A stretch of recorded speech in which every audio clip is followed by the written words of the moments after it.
Hello everyone, and welcome to the Epic Flight Academy. This is the Private Pilot Ground School. My name is Mike Thompson, and our topic today is the Vertical Speed Indicator, or VSI.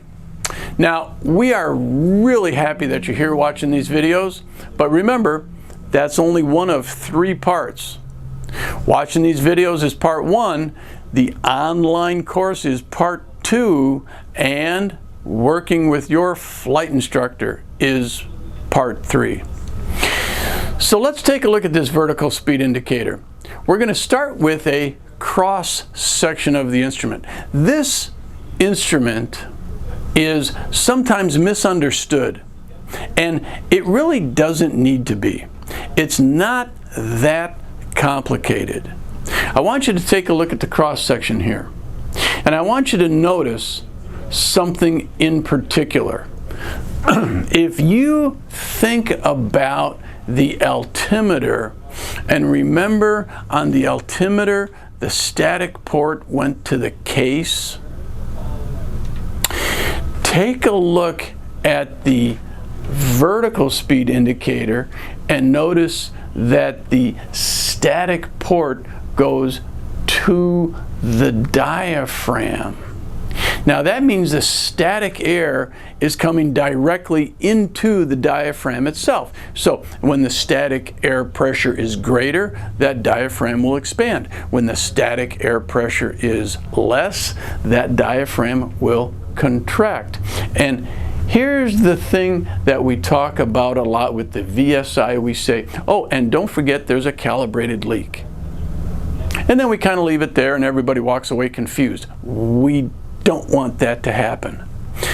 If you look at the cross section, you can see the depiction of what we call the calibrated leak. Now, that calibrated leak equalizes the inside of this vertical speed indicator to the outside air. That's what makes this instrument work. Well, exactly how does that happen? Let's say that we're taking this airplane up in altitude, and as we climb out, the static air pressure is dropping. Well, of course it is. That means the static air pressure inside this diaphragm is dropping. Meanwhile, the case is being vented through this, air quotes, calibrated leak. Well, there's going to be a difference between the static pressure inside this diaphragm and the pressure inside this case that has to pass through that calibrated leak. The greater the difference, the greater the rate of climb, and that will be indicated on the instrument's face. Now notice we said rate of climb. I want you to think about the word rate. Anytime we use the word rate, think of time.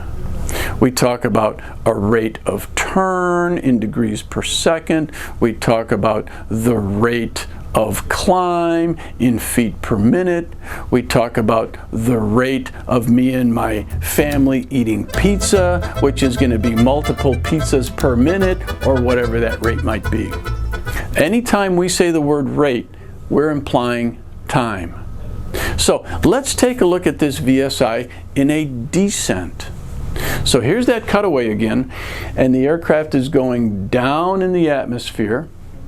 The static air pressure is getting greater, and it is vented directly to that diaphragm. So the pressure inside that diaphragm is getting greater. Meanwhile, there's a different speed or a different rate at which the case equalizes pressure through that calibrated leak.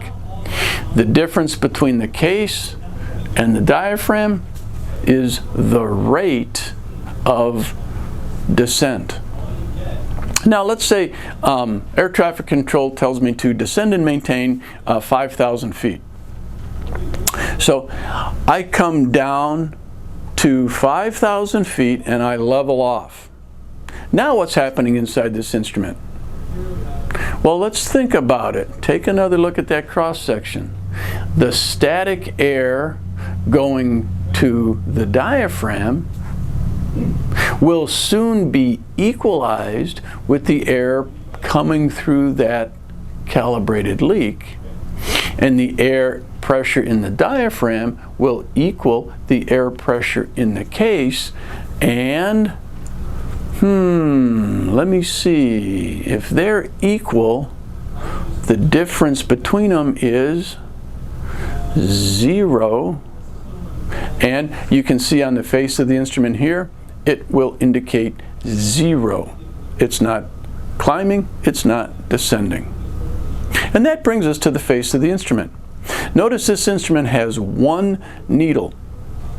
If the pressure inside the diaphragm and the case is equal, there's no difference. This needle says there is 0 rate of climb, 0 rate of descent. That needle is on 0.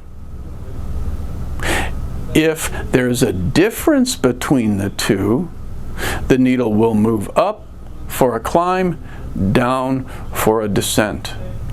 Notice each tick mark equates to 100 feet.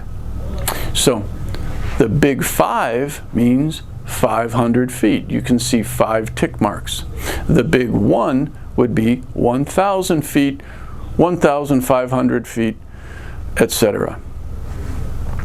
That is the vertical speed indicator. Remember, it's the difference between the static air going to the diaphragm compared to the static air through this calibrated leak. If the aircraft is in level flight, those pressures are equal. The indication is 0. Well, folks, I hope that really helps you understand the vertical speed indicator.